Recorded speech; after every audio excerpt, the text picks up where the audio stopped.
ജീവിതം മുഴുവൻ പരാജയം ഒഴിവാക്കാൻ വേണ്ടി മാറ്റിവെച്ചേക്കുന്ന ആൾക്കാരെ ഞാൻ കാണാറുണ്ട്. ബിസിനസ് ചെയ്യണം, ബിസിനസ് വിജയിക്കണം. പക്ഷെ പരാജയപ്പെടാൻ പറ്റില്ല.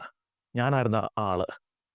ഒരുപാട് കാലം ഓൾമോസ്റ്റ് ഒരു ഡെക്കേഡോളം പരാജയം ഒഴിവാക്കാൻ വേണ്ടി തന്നെയാണ് റൺ ചെയ്ത് വരുന്നത്. അതുകൊണ്ട് എന്താണ് ഉണ്ടാകുന്നത്? പരാജയം ആഫ്റ്റർ പരാജയം ആഫ്റ്റർ പരാജയം. ഇതല്ല നിങ്ങൾക്ക് വേണ്ടത്.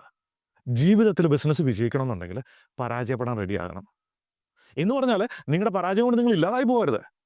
നിങ്ങൾ സേഫായിട്ട് പരാജയപ്പെടണം. നിങ്ങളെ സംബന്ധിച്ച് 2 കാലമല്ല 1 കാലയിൽ വീഴണം.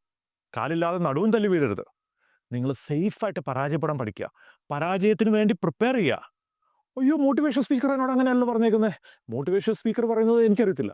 പക്ഷേ നിങ്ങളെ സംബന്ധിച്ചിടത്തോളം നിങ്ങൾ പരാജയപ്പെട്ടാൽ മാത്രമേ ഉള്ളൂ. അതിൽ നിന്ന് പാഠം പഠിച്ചാൽ മാത്രമേ നെക്സ്റ്റ് ലെവലിലേക്ക് മൂവ് ചെയ്യുന്നുള്ളൂ. വിജയം ഇങ്ങനെ സ്ട്രെയിറ്റ് ഫോർവേഡ് അല്ല.